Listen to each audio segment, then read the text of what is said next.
Hi everyone, it's Linda from LyndaCreates, and today I have a slow stitching stitch your stamp project that I've been working on. But before I talk about that, I just want to say that as I'm filming this, I'm here in Southern California where the fires are raging out of control. And so I just want to say my heart goes out to people in the communities in Palisades and Eaton and Hearst and Lydia and Kenneth where those fires are burning. I am speechless. It's unbelievable. And so my heart goes out to them, and I hope the fires are contained soon before any more lives are lost or any more homes. So I'm sorry I'm bringing this solemn introduction, but it is very vivid in our hearts and our thoughts here in Southern California, and I'm sure across the nation. So I just want to say, although I'm filming this, it's just very serious here. So luckily, thankfully, I'm far away from the fires, but the wind's still blowing. You just never know. So let me go on to a little bit lighter note. This is the project, my Stitch Your Stamp project that I've been working on. The stamp itself is from Woodware Craft Collection, and it is called Nature Page.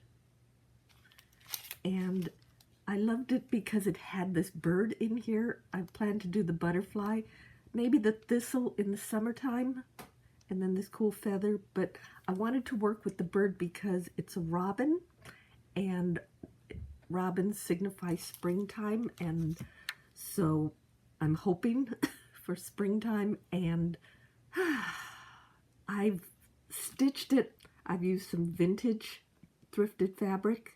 Take a look at how I made this, and it has several steps again because it is a Stitch Your Stamp, and there was a lot of fun embroidery done on this and slow stitching.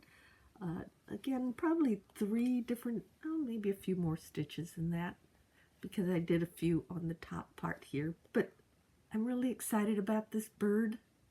I'm excited about the flowers. I think they turned out really nicely. So take a look and let me show you how I made this. When I'm going to start off primarily with the bird, since it is spring. But I have a whole bunch of pieces that I've pulled out to kind of think about what I'm going to use. The base is a piece of fabric, open weave, loose weave fabric with felt that I stitched some felt on the back. That's going to be my base. But I also pulled out some upholstery fabric and then a green velvet. It's also upholstery samples. These are wonderful sample pieces.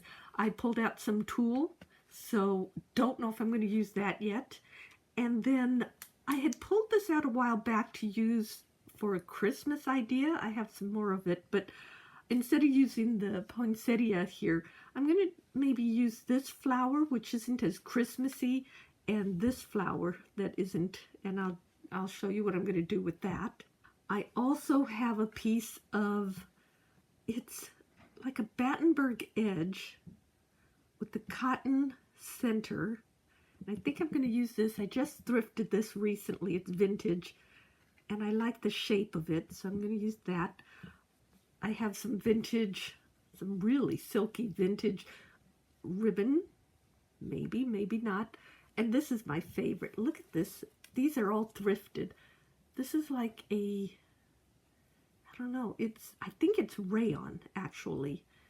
It's nice and crinkly and beautiful color. And I have another piece of, I don't know what this is. It looks like seam binding. Vintage lace, which I mean, this is a natural color. It was an ecru color.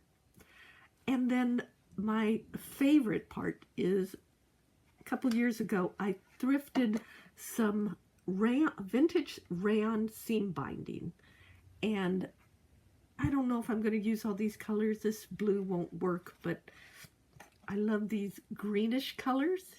Isn't that perfect?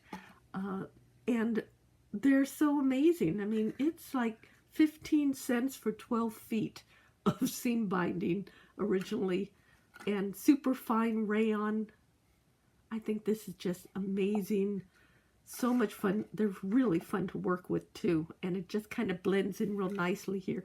I also have some very tight woven cotton in white, and I don't know if I pulled that out in case I need to stamp on it. But my first thing that I'm going to do as I dig through all of this is I'm going to tea dye this. I have some tea brewing actually right now. Some tea dye this, and then use this to stamp. That's the plan. And I'll show you. I need to lay this out a little bit to see what I want to do. So this is my backing. And I was thinking a little bit of the green velvet up here. And I want to make sure I do it so that the color, I love the way, look at the way the color just, oh, it's gorgeous. So that, and I'll probably use some of this. What if I do tea stained?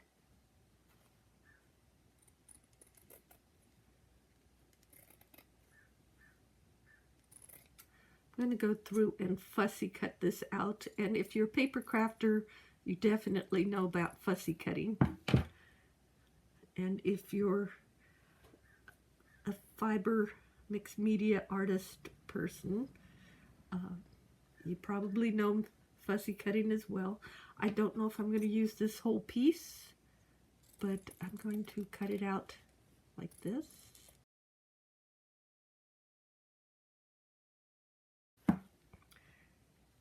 Maybe,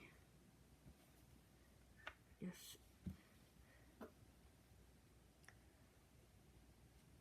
do some stitching like that. Definitely have to use some of the ribbons and such. It's getting a little crowded up here. And seam binding. I think what I need to do is make sure and tea dye this first. No, I need to get it to a closer color to this. Either that or I stamp directly on this.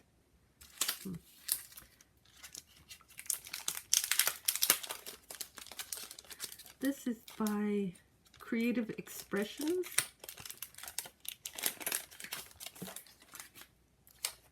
So I'm thinking of doing the bird with the edge, like right about here. And I'd embroider over the flowers. I do want more of the green showing. I could do one of two things.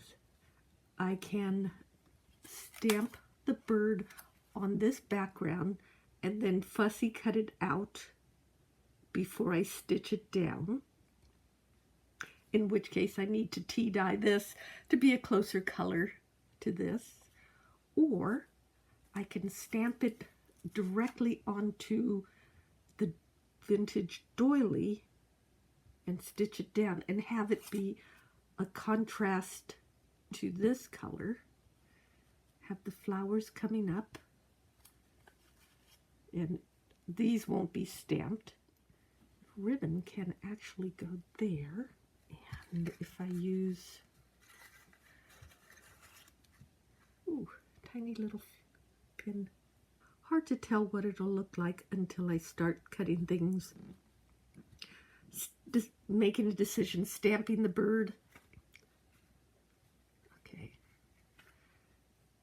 Let me go set this into the tea dye. I do like the white contrast. It's so crisp. Bring a little more green in here, maybe. I could do the bird. I could do the flowers here. These flowers.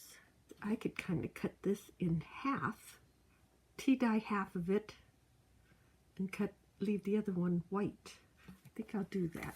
Now, I want to say, I ironed that. I don't know, can you see that? Yeah, I ironed it. Obviously, I didn't steam it. Either that, or I just failed ironing 101. I'm not sure. If I cut this in half, I do have enough to stamp the bird on the white. The other half I tea dye. So if I change my mind and tea dye it, okay, let's cut this. My wrinkly little doily. So what I'm going to do, while I play with this half, I'm going to go throw this other half in my tea that has been steeping for a while, and we'll see how it turns out.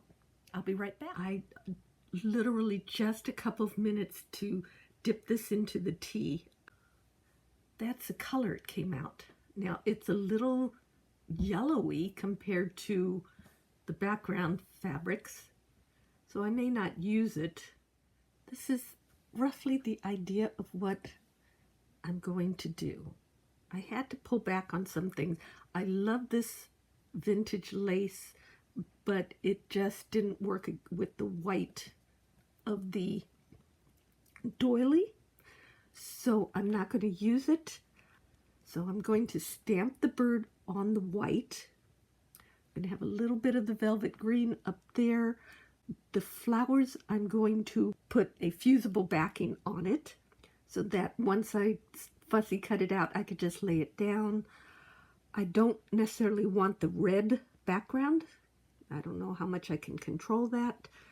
The bird I'm going to stitch, it's a robin, so it's going to be, it'll reintroduce some of the red, which is good. And I'll just have a little bit of this aqua ribbon, the bold aqua ribbon back there. I'm going to take one more look at the tea-stained doily, see if it's lightened up a little bit, but I think it's going to contrast too much with this neutral fabric in the background. Okay, so I had a really hard time stamping this onto this linen, but I finally discovered what went wrong. First off, I want to say I had to hand stamp it down, but the problem was, of all things, on this piece of linen, there's a little bit of embroidery here, and see that X right there, which is raised slightly, so it was keeping the ink, the stamp, from actually touching the fabric. I got enough of an imprint that I can use now. So the next thing I want to do is cut the velvet down. So there is that piece. So it's slowly coming together. And now what I could do is start pinning some of these pieces down, so we have an idea of where everything's going to go. I decided I was going to put this across, but I was going to put the flower on top. So I'm going to start cutting, doing a little fussy cutting with this. Now, scissors a little big for this, but we'll see how it goes. I'm not generally the most patient fussy cutter. And the thing too is that I have to say I'm going to have some bits of red on the robin, so I'm not terribly upset if some of this red shows through. But that's what I'm going to do, is basically cut around it and have a flower so that I can place it down here. So I have all of the pieces cut out. I fussy cut around the flowers. And like I said, I didn't do them perfectly, but because the bird is a robin, so it will have some red in it, I believe that it will pick up some of the red and tie it all in. So that is the layout. So I'm going to start stitching it down. I'm starting off by pulling out some threads that I want to use. Some pinks for the flowers, greens, and then I'm going to make this bird a robin. So I didn't know this, but robins are generally a grayish color, and instead of a bright red chest, they have actually a more dull color, almost orange color breast. So because I'm trying to tie in the red color, I'm going to go a little bit brighter on the robin red breast color. So the first thing I'm going to do is I'm going to blind stitch this background, this beige background down. It's the furthest back piece, but I'm just going to tack it down so it stays in place. So I wanted to show a little bit of the blind stitching that I'm doing along the side of this tan color. Basically the thread is coming out from right here. You do catch a little stitch and you go just a short distance and you come out, and I don't know if you could tell, you can barely see the stitch in there, so it just holds it in place. So again, the trick is to catch it from and bring it up about 1/4 of an inch distance. So you're just tacking it in place. So the next layer is my green velvet, and since it is such a beautiful piece of this whole artwork, I love the velvet, I'm going to use the Floss 503, DMC 503, to actually highlight the edge of it. I'm going to use a decorative stitch, mainly because I want to, well, a couple reasons. I want to bring in this color again close to here, but I also want to highlight that area. So I'm going to do a nice, it is a definitely thicker piece of fabric. So I'm going to do one of my favorite stitches.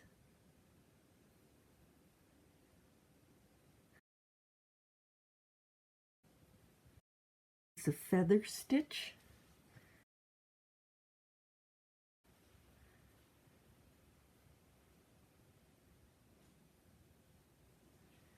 And the goal is to attach it to the backing, so I need to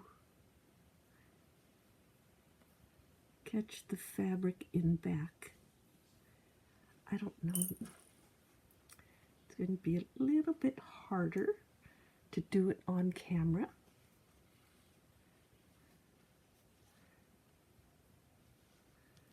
But can you see how that's going? It's like, come a little bit this way, you line up, you catch it.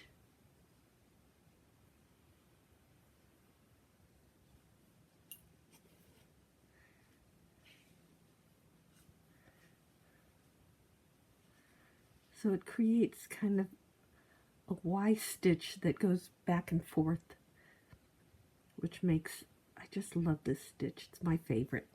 So anyway, I'm going to finish it, come back down behind this ribbon and go across and stitch it down. So you could see how it went along there. So again, it ties in a little bit of this seafoam color. So I was trying to decide how I was going to stitch down the doily. I didn't know if I wanted to do like an invisible stitch or if I wanted to do a visible stitch and what pattern. But then I decided that I found this white, I guess it's a yarn in my stash that I must have thrifted recently. And I decided what I was going to do, because it's slightly shiny, so it adds a little sparkle to it. I'm couching it down along the edge here of the fabric part of the doily, and then I'll go back in with the regular just embroider stitch and stitch down the this running Battenberg edge here. But I just wanted to show that I'm just doing a little couching and sticking that down to hold it in place and add a little extra shine to it as well. I loosely stitched down the ribbon and the edge here. I stitched down the edge of the doily to keep it in place. So I'm going to start working on the flowers. Now, let me show you what I'm talking about. So I have them right now, I have them pinned in place. I'm going to pin that in place. Turn this over.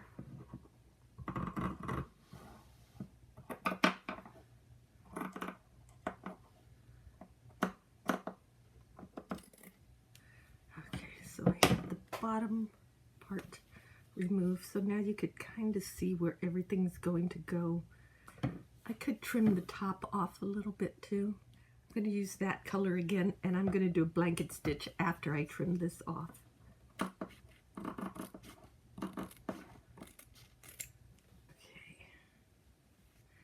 so there's that. Now we could see the shape and size of it. So now I'm going to do a blanket stitch around the top. So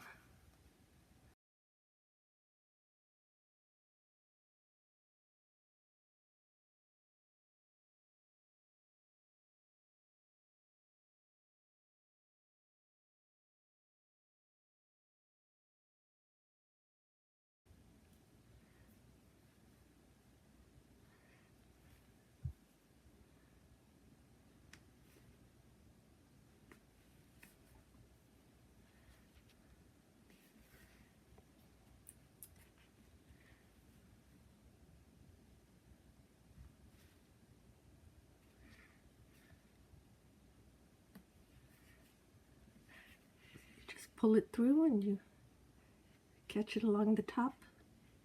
And now you want to keep it fairly even. Oh, look at all the fluff coming off of that.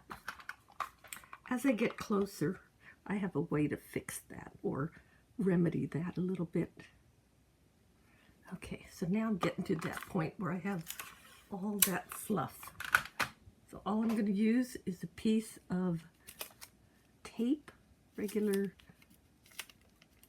tape, and catch all that little bits of lint. So that should stop the majority of the flaking off the top. Okay, now I could start on the flowers. So I'm going to start with the lightest pink that I have picked out, and I'm going to start stitching it down. It's 2 layers, so I'm going to see. I'm just going to do a little like satin stitch, with the idea being covering a fair amount of surface with color.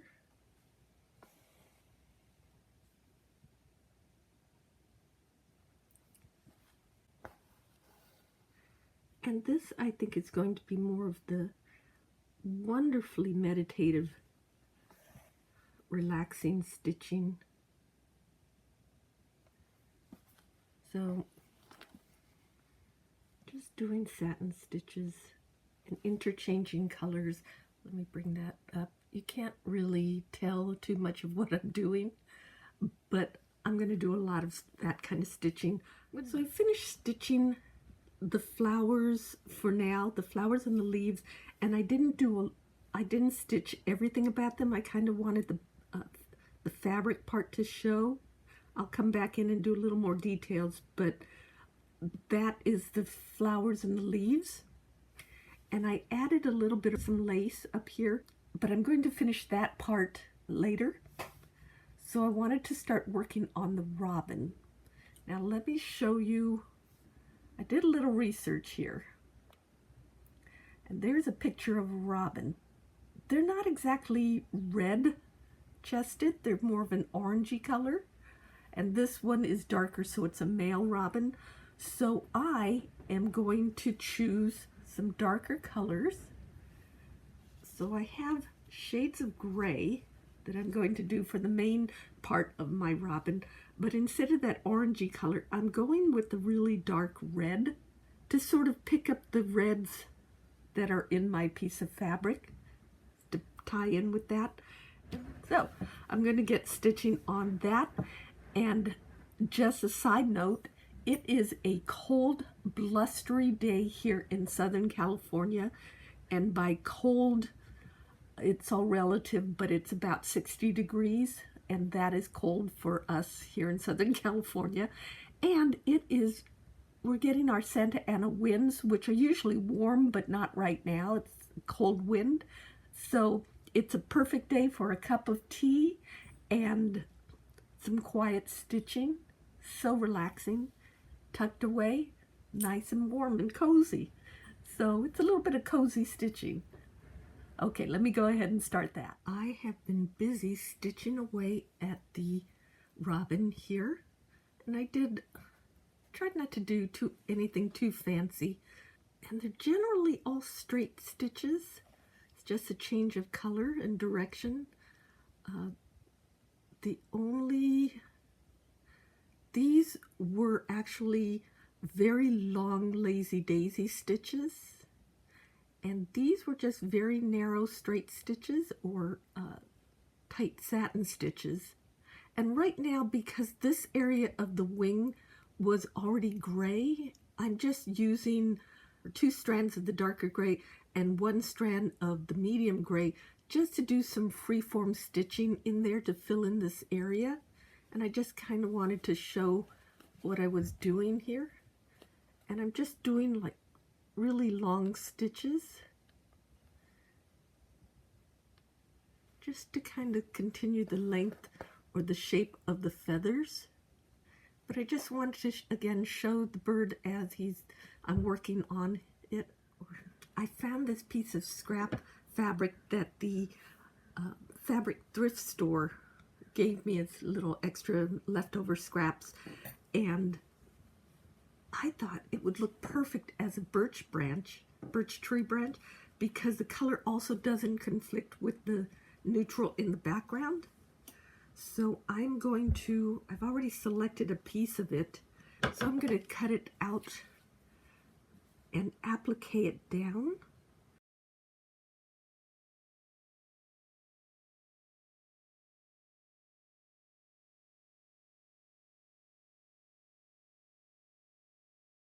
And just kind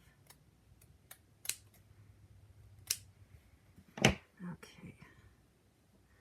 So something like that. Okay, so this piece will go right there, and cut away a little bit of that piece with a little bit more, cleaning up that shape a little bit. You can see where I'll have a birch branch. I stitched the legs and feet down with a little bit thicker pearl cotton just to give it more dimension. And now I'm just going to do a running stitch to hold down the tree branch, and I use some school glue. It's washable school glue to hold it in place until I could get to the stitching of it.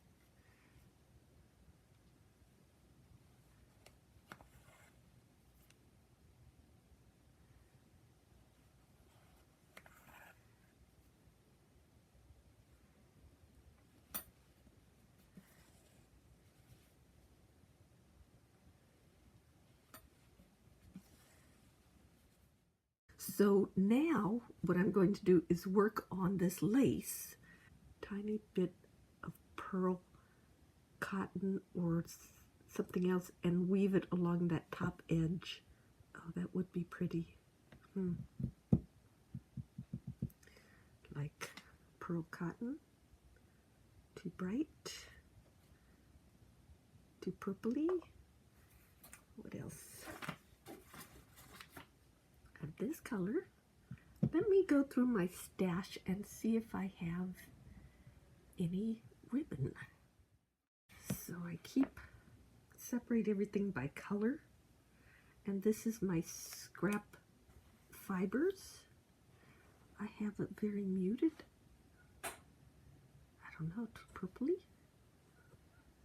I love these mixed fibers because you never know what you'll find in them.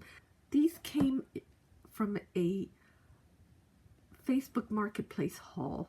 I'm not finding anything in this batch that I like, but this is what I decided to do. So I took a full piece of the vintage lace and some red pearl cotton, and I did 4 strands and I wove it through the bottom of that lace. And I think I'm just going to stitch it down right there. And again, this will cover up, so it will introduce the reddish color, or tie that reddish color in there. It'll have a flower there. I think that's going to be the best solution. Just wanted to share how I am going to solve that problem. So I'm taking some really pale pink floss, 2 strands, and I'm stitching down between every other bit on this bottom lace. So the reddish pearl cotton is woven through there, and then I stitched down the edges of that lace, and you could barely tell. And then I took the running stitch out of the green ribbon, so now it's like a free edge. And the last thing I have to do is add some stitching to the flower up there. So I hope you enjoyed that, and I want to encourage you to try stitching your stamps yourself. If you have stamps in your collection, I just hope you try this, because it is something fun. It is something that opens up a new possibility to using your stamps. Or if you're a stitcher, it's new possibilities of things to stitch. If you look through your stamp collection, if you have a stamp collection, also about the fibers or fabrics that you may have, how you might use it.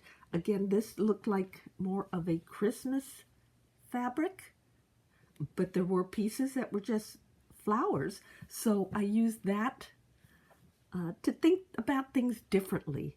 Don't just think about it in one way. That's my encouragement for everybody. And just give it a try. And if you mess up, try it a different way. The other thing too is that I encourage you is to experiment with stitches. Sometimes you do things that are invisible, so it just holds it in place, and other times you do bold stitching. So for example, the bird has some really bold stitching in it, but here I stitched this piece of fabric down and you can't even see it.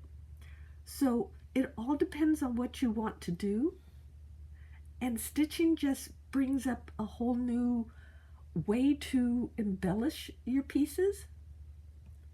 So if you think of it that way, and then just the colors and textures. I used some beads in the middle of the flowers. You can see that. You just never know what you might create. And that's most of the fun, is like laying things out and seeing what comes out of it, and mixing and matching.